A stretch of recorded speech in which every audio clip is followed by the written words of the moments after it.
मैं अनिल जी आपके पास इसी को आगे बढ़ा दूं।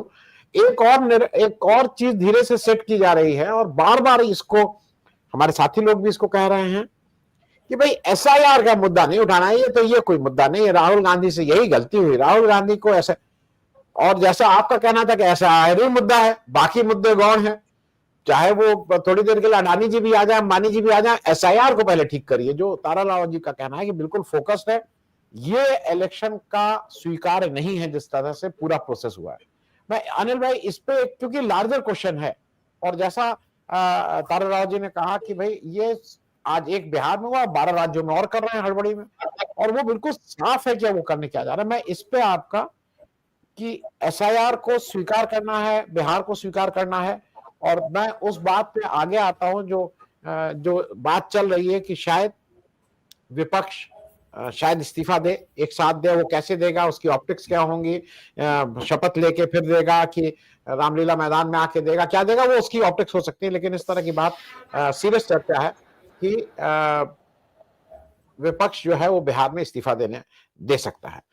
अनिल जी, लेकिन देखिए ये जी, हाँ, लार्जर पिक्चर तो मतलब करूंगा। इसके पहले तारा जी को मैं सलाम करूंगा कि ये जो मतलब साफ साफ बात की है, पीपुल्स इमरजेंसी वाली जो बात है इनकी, इसका ये काफी मतलब बहुत ही जरूरी मसला उन्होंने उठाया है। पीपुल्स इमरजेंसी और फासिज्म दोनों, अगर उसका दूसरा जो लागू करने वाला है, पीपुल्स इमरजेंसी हमारे लिए है कि हम फासिज्म से बचें, और उनका है कि वो फासिज्म लागू कर चुके हैं। ये मैं लंबे समय से कहता रहा हूं कि लोकतंत्र की खुमारी में है हम लोग, hangover of the democracy, democracy खत्म हो चुकी है, उसके नशे में है, और हम एनालाइज करते हैं उसी नशे में। ये नशे से निकलना पड़ेगा। मैंने आपको भी कई बार यूट्यूबर्स के बारे में कहूंगा कि यूट्यूबर्स जो है एक तरह से जो बीजेपी की नैरेटिव है उसको पुष्ट करने का काम कर रहे हैं, और वो जो है उनकी आलोचना होनी चाहिए। भले ही बहुत विद्वान साथी हैं हमारे, उन दोनों जो दो पत्रकार, एक पत्रकार और एक जो पुराने मतलब ये है जानकार, चुनाव के विद्वान सबसे हमारे मित्र, वो दोनों जो है पलट गए हैं इलेक्शन के बाद। और बहुत एरोगेंटली अभी उनका एक पोस्ट देखा कि हमको ट्रोल करते रहो, मैं जमीन पर जाता हूं। अरे जमीन पर आप जा रहे हैं तो आप जाइए, लेकिन जमीन पर जाने का अर्थ थोड़ा ही है कि जो आपकी कल तक उन्होंने उस एसआईआर के मुद्दे पर दोनों ने बवाल मचाया हुआ था, और चुनाव का रिजल्ट आने के बाद ही उनको दोषी दिखने लगा है। ये उनका, या तो वो पहले फॉल्स एनालिसिस कर रहे थे या अभी कर रहे हैं। और दूसरा एक और चीज कि ये एरोगेंस से बचना चाहिए कि हम ही ठीक है। ये क्या है भाई, आप जमीन पर है तो कोई आसमान में है क्या? मैं बहुत गुस्सा मुझको आया। हाँ, उसमें ये सब दावे करके कि आप जमीन पर हैं तो आप बहुत बड़े क्रांतिकारी हो गए, ये सब एरोगेंस हम लोग बहुत दिन से सुनते आ रहे हैं। और हम लोग भी जमीन पर रहे हैं, ऐसा थोड़ा ही है कि हम हवा से आ गए हैं। पूरा हमने तो संगठन, दलित संगठन के अध्यक्ष थे अकेले सवर्ण, ये भी बता दूं पत्रकारिता आने से पहले। अंबेडकर संघर्ष वाहिनी नाम से संगठन चलाते थे, और अकेला मैं सवर्ण था जो उसका अध्यक्ष था, और बहुत ही प्यार और मोहब्बत से उन्होंने हमको अपना अध्यक्ष बनाया हुआ था। तो ये सब जो है एक्सक्यूज नहीं हो सकता है। अभी देखिए क्या है, इन लोगों ने ही एसआईआर के मुद्दे को इतना बड़ा बनाया, और उसके बाद जब राहुल गांधी इतना सब कर चुके हैं तो अब ये लोग सोशल एनालिसिस करने लगे। मैंने आपका देखा बहुत बढ़िया, एक तो पीपुल्स इमरजेंसी की बात कही तारा जी ने, वो मैं उनको सलाम करूंगा कि एकदम बहुत ही समझदारी और जो जरूरी पहल है उसकी गुंजाइश की मतलब संभावना बना रही है। दूसरा आपके यहाँ परकला प्रभाकर का मैंने देखा, उसने भी बताया कि किस तरह से जो है फर्क है जो हमने घोषित किया था। ये मतलब भारत में जो भी चुनाव में हिस्सा लेगा उसके लिए सिर्फ उसका आवास जो है, रेसिडेंस इंपॉर्टेंट होगा, नागरिकता नहीं। और ये पहला कंट्री था जहां पे एथनिसिटी, उन्होंने कहा, मतलब मैं प्रभाकर जी को कोट कर रहा हूं, आप ही के चैनल के जो आपने इंटरव्यू किया उनका, वो जो है कि ये पहला देश था जहां पर कि धर्म, ये क्या कहते हैं, एथनिसिटी, सबको छोड़ करके जो भी यहाँ रहता है वो चुनाव का हिस्सेदार बनेगा। पहली बार हुआ है कि उसको नागरिकता सिद्ध करने के लिए कर रही है। चुनाव आयोग संविधान के विरुद्ध काम कर रहा है और भ्रष्ट चुनाव अधिकारी, मुख्य चुनाव आयुक्त था। इस बात को कहने के बदले कि कुशवाहा चले गए उधर तो सोशल ये था, ये सब भागने वाली बातें हैं। जिनको भागना वो लंबे समय से भागते ही रहे हैं, उनको भागने दीजिए। लेकिन ये जो तारा जी ने पहल की है उसमें मैं अपना समर्थन घोषित करता हूं कि मैं भी उनके साथ हूं। जहां भी उनको लगे हम लोग उनका समर्थन करने के लिए तैयार हैं। एक तो पहली बात। दूसरा, ये जो आपने जो उम्मीद जाहिर की है, या पता नहीं आपको क्या खबर है कि महागठबंधन के लोग इस्तीफा देंगे, मैं इससे ना इत्तेफाक रखता हूं। मेरा मानना यह है कि ये लोग कुछ नहीं करेंगे। इसमें एक ही शख्स है, राहुल गांधी, जो इस मुद्दे को हरियाणा इलेक्शन के समय में भी उसने कहा था उन्होंने कि ये अवैध है हरियाणा का चुनाव, और उसके बाद उन्होंने साबित किया उसको। महाराष्ट्र के समय में भी उन्होंने कहा कि ये अवैध है। ये बिहार के में आरजेडी ने कम से कम इनिशियल रिएक्शन वगैरह में कुछ कहा हो, जिस तरह से तेजस्वी जी ने ग्रीट किया है ये को, नीतीश कुमार जी को, और उम्मीद जाहिर की है कि बढ़िया काम करें, तो वो ये लोकतंत्र की खुमारी है, इसके अलावा कुछ नहीं है। जब ये अवैध इलेक्शन हुआ तो उनसे काम करने की क्या आप उम्मीद कर रहे हैं? और मैंने अंग्रेजी अखबार में एक लेख लिखा है, आज ही छपा है हैदराबाद के अखबार में। उसमें मैंने ये लिखा है कि नीतीश कुमार जो है, जो यूनिक पॉलिटिकल डिक्लाइन की स्टोरी है। नीतीश कुमार जो है, इसकी कहानी है कि पॉलिटिकल डिक्लाइन जो एकदम अद्भुत किस्म का है वो है। और उसमें एनालाइज किया है मैंने कि वो किस तरह के हैं, जिसमें सब कुछ है, पलटू राम वगैरह वाला जो उनका कैरेक्टर है, कि कभी भी उन्होंने किसी आइडियोलॉजिकल ग्राउंड पे कोई अलायंस नहीं किया, सारे व्यक्तिगत अलायंस किए। उन्होंने कहा कि हमारी पार्टी तोड़ रही है बीजेपी, इसीलिए हम अलग होंगे। नरेंद्र मोदी को बनाया क्या कहते हैं प्राइम मिनिस्टरियल कैंडिडेट, इसीलिए हम अलग होंगे। ये नहीं कहा कि बीजेपी एक कम्युनल पार्टी है, इसके साथ नहीं रहेंगे और सेकुलरिज्म का करेंगे। आरएसएस मुक्त भारत कहा और उसके बाद उसके साथ गए। तो एक तरफ है कि जो पद आए हैं मुख्यमंत्री फिर से बन के, वो एक बहुत ही राजनीतिक रूप से भ्रष्ट और बिहार को नीचे ले जाने वाले व्यक्ति के रूप में उनके व्यक्तित्व के बारे में चर्चा होनी चाहिए। और दूसरा कि विपक्ष जो है वो नकारा इसलिए है कि जो असली मुद्दा है, जो लोगों के चुनाव का अधिकार जो मतदान का है, उससे भटक करके वो फिर जो है इधर उधर की बातें करने लगा है। और मैं आपसे इतना ही कहूंगा कि मैं कोई संभावना नहीं देखता हूं कि ये जो है रिजाइन करेंगे। ये लोग इसी में एडजस्ट हो जाएंगे। ये इसमें सिर्फ भागीदारी वाला चला हुआ है चारों तरफ ना, उसी के ये लोग हैं कि जो है उसी में भागीदारी करनी है।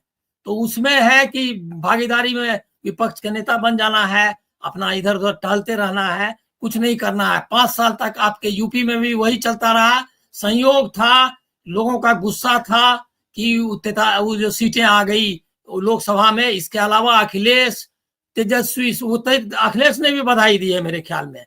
अरे बधाई क्यों दे रहे हो भाई? लोकतंत्र की हत्या करने वाले लोग हैं ये बात साफ कहने में आपको दिक्कत आती है। सिर्फ चुनाव के समय में आप बताएं कि चुनाव चोरी हो गई, वोट चोरी हो गई। यही काम शरद पवार ने किया। मारकरवाड़ी में बाकायदा लोग मॉक पोलिंग का एक पूरा महाराष्ट्र में आंदोलन चालू होने वाला था, और एमएलए जो थे हार गए थे, उन लोगों ने वो जो है क्या कहते हैं बना के सब तैयारी की थी कि मुकदमा लड़ना है, सब कुछ करना है। उसको ठंडा कर दिया, मुकदमा भी नहीं गया एनसीपी करने, क्योंकि वो तो बैठे रहते हैं ना भाई, अडानी के साथ बैठे हुए रहना है, तो इसमें दिक्कत क्या है? यही हाल विपक्ष का है। इसलिए मैं नहीं समझता कि ये विपक्ष, तारा जी ने सही पकड़ा है कि ये जो है आपको आंदोलन करना होगा। अपनी पीपुल्स इमरजेंसी का वक्त है, इसमें हमको अपने अधिकार के लिए लड़ना है। इसमें जिसको पॉलिटिकल पार्टीज है, जिसको साथ आना है आए, जो नहीं आना है वो मत आए, लेकिन उसकी तरफदार मत, उसमें उसमें भागीदारी करना या उसको रेशनलाइज करना उतना ही बड़ा अपराध मैं मानता हूं। कल तक 80 लाख, कल नाम ही ले रहा हूं, कल तक योगेंद्र जी को 80 लाख वोटर्स जो है एलिजिबल वोटर्स कटते हुए दिख रहे थे। आज उनको लग रहा है कि 4 लाख 5 लाख से ज्यादा जो है वो गलत नहीं कटा है, और उन्होंने कानूनी लड़ाई लड़ के उन लोगों ने रोक लिया 2 करोड़ लोगों को कि ये जाने। सर, कानूनी लड़ाई लड़ने से नहीं रुका है। कानूनी लड़ाई में कौन सा सुप्रीम कोर्ट ने कब रोका उनको? लड़ाई जो मतदान लोगों ने जो लड़ाई लड़ी उससे जो है रुका, इससे आगे नहीं बढ़ पाया, क्योंकि बिहार में रेसिस्ट किया लोगों ने जमीन पर, और उसका श्रेय जो है राहुल गांधी को मिलना चाहिए। बात साफ करनी चाहिए, और इसमें डरना नहीं चाहिए कि राहुल गांधी का नाम ले लिया तो बहुत अछूत हो गए और फल्ला हो गए। अरे सच बात बोलिए ना भाई। वही शख्स ने हरियाणा के समय से ही कहा कि अवैध है ये चुनाव, और उसके बाद लगातार लगा रहा। अब इनको ये जो सोशल इक्वेशंस हैं ये चुनाव के बाद नजर आने लगे हैं। क्या मतलब मजाक बना दिया है इन लोगों ने भी सारी स्थिति को। अभी चुनाव के बाद इनको कुशवाहा और ये सब जो सोशल अलायंस है मजबूत नहीं था। और कौन सा सोशल अलायंस? 88% 90% आदमी कौन बीजेपी को वोट करने को, उसमें कौन सा सोशल अलायंस है भाई कि ठाकुर और भूमियार को जो है और इन लोगों को इलेक्ट कर दिया वो ईबीसी ने, और पिछड़ों ने वोट दे करके उनको जिता दिया। ये कौन सा हम लोग का समाजशास्त्र का थोड़ा बहुत जानकारी हमारी नहीं है क्या? उनको कैसे जिता दिया भाई? ये कौन सा सोशल अलायंस है? जो ये बैकवर्ड्स हैं, दलित हैं, और उसके बाद भर भर के वोट किया बीजेपी को। अभी ये मतलब इस एनालिसिस का तो मैं अर्थ ही नहीं समझ पाता हूँ। इतने बड़े समाजशास्त्री हैं, और ये जो है जो मोटी बात हम लोगों को मतलब समझते हैं कि समझ में नहीं आ रहा है। ये बात समझा मैं कि नीतीश कुमार की, वो मैंने पहले भी कहा था कि नीतीश हो सकता है कि नंबर 1 पार्टी बन जाए। बीजेपी के खिलाफ एक माहौल है और कि उनको प्रताड़ित किया जा रहा है, और ये विक्टिम हो सकता है कि उनको सिंपैथी वोट मिले।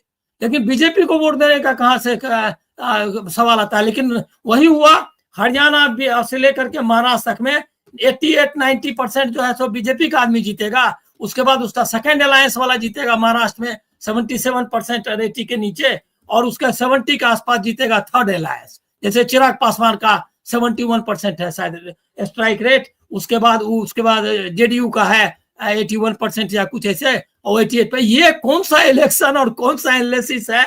और इसको हम लोग को कोई सेफोलॉजी पढ़ने की जरूरत नहीं है। सिंपल है क्या कि रिगिंग किया वोटर लिस्ट के ऐसे 24 जून को आप 1-2 महीने पहले वोटर लिस्ट लेकर के बीएलए तक कबाली करवा लेते हो, और उसके बाद 2 महीने बाद बताते भी नहीं हो कि कब डिसाइड किया।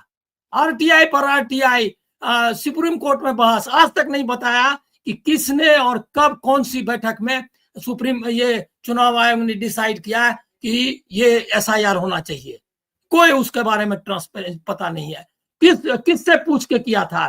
चुनाव आयोग, हर चुनाव आयोग जो है बैठक करता है पहले पॉलिटिकल पार्टी से, उनको बताता है कि ये मुद्दे हैं, उस पर कंसेंसस बनाता है। इतना दिन से 75 साल से चुनाव चल रहे हैं, तो उसमें कंसेंसस बना करके तय करता है कि हम ये प्रोग्राम लाना चाहते हैं, इस पर आपकी क्या राय है। किसी से कोई ये नहीं बता दिया कि हम एसआईआर करते हैं। दूसरी बात ये है, ये बीएलओ वाला फार्मूला कहां से आ गया? ये है पन्ना प्रमुख जो है इसका दिया हुआ क्या कहते हैं बीजेपी का फार्मूला, वो बीएलए कैसे 5 साल तक वो बीएलए किसको, कौन पार्टी के पास ताकत है कि बीएलए आज फॉर्म भरवाएगा कल वो जाएगा? उसका सिर्फ काम इतना था, जो पोलिंग एजेंट होते थे, वो जो चुनाव में उसका कार्यकर्ता जाके बैठेगा, अब वही उसी इलाके का, वो देखेगा कि ये आदमी सही है या नहीं। इसके अलावा पोलिंग एजेंट का तो मैं कोई रोल नहीं जानता था। आज वही पन्ना प्रमुख सब पोलिंग एजेंट बन गया है,